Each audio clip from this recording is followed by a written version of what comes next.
Bismillahirrahmanirrahim. Assalamualaikum warahmatullahi ta'ala wabarakatuh. And a very good day. Alhamdulillah, we would like to take this opportunity to thank the organizer of the International Conference on Sharia Law and Science 2023 for giving myself, SYAHIRAH ABDUL, and my co-author, Nur Zuhaida Osman, to discuss and to share our work in progress entitled Governing Emerging Technology based on the Maqasid Syariah and Ethics in Law and Sharia programs in higher education. Inshallah, within these few minutes, I'm going to share the background of the research. We will also explore on the quality assurance of higher education in Malaysia, particularly in legal education, where we are going to discuss from perspective of Maqasid Syariah, ethics in law, what are the challenges and the suggestion or the conclusion to the discussion. This paper highlights the law, ethics, and machine learning. It further examines governance from a holistic and multidisciplinary perspective to find out what is necessary to comply with the law, to clarify what is morally right, and to suggest workable technological solutions in teaching and learning law and Sharia programs in universities, specifically in Malaysia. This study is informed based on ethical aspects that should be addressed in governing emerging technology by identifying the legal development in regulating legal education in universities. Thus, our aim is to review the standard program law and Sharia issued by the Malaysian Qualifying Agency back in 2015. The fundamental foundation for this study are the Maqasid Syariah and legal ethics, which are used to construct a model for managing developing technologies in Sharia and law programs.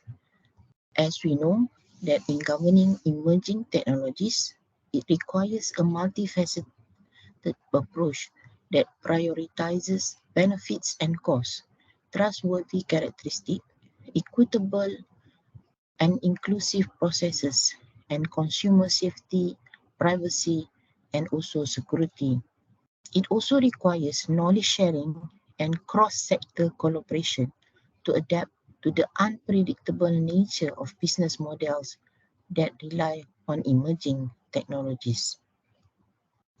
So this is the quality assurance in higher education in Malaysia, where the first standard was published in 2010. It was known as Program Standard for Law and Sharia. A team of experts from the fields of civil as well as Sharia law, as well as the practicing solicitors, has produced this standard. This paper, which today serves as the nationally accepted guidelines for law and Sharia law curriculum, was presented to interested parties for discussion and input. The introduction of alternative dispute resolution as a means of resolving dispute was also introduced. And later, in 2015, the Malaysian Qualification Act standard program, Undang-Undang dan Perundangan Syariah, as we can see. And if we can turn back to the history, the MQA, or is known as MQA, established the Malaysian Qualification Agency MQA, a statutory body that oversees the accreditation of academic program offered by post-secondary or higher education institution, as well as the qualification of qualification articulation as well as accreditation. And at the same time, we can see that there is an increasing use of information communication technology, ICT, to provide legal skills. For instance, online client portals, online mediation, online discussion and negotiation, electronic document submission, and establishment of e-courts. And this happened before we witnessed the pandemic COVID-19 in 2020. At that time, before the COVID-19, it has also led to the introduction of new legal fields, including cyber law, bio-value concern about patent, and so on. And from the perspective of Maqasid Syariah, ethics in law and Sharia programs in higher education, we believe that it must be used to manage in developing technologies. This calls for a comprehensive strategy that blends traditional Islamic jurisprudence with modern ethical issues. Thus, it is hoped that graduates ought to possess the values, knowledge, and abilities needed to support morally and responsibly developing technology in accordance with Islamic teachings. Technology without the moral guidance, it might lead to absurdity in the system itself. And as time goes by, the international debate on the legal and ethical regulation of artificial intelligence or AI and other new technologies has widely recognized the need for an interdisciplinary approach, which is generally regarded as requiring at least a basic understanding of computer science or machine learning, ethics, and law. And we can see there is also changing scenario in law firms, for example. Artificial intelligence could be used to work on drafting documents, researching legal cases, managing records, anticipating opposing arguments, as well as predicting the outcomes of the cases. So how are new technologies changing legal education? Virtual classroom allows you to easily access your learning environment with all the resources you need without having to travel to university.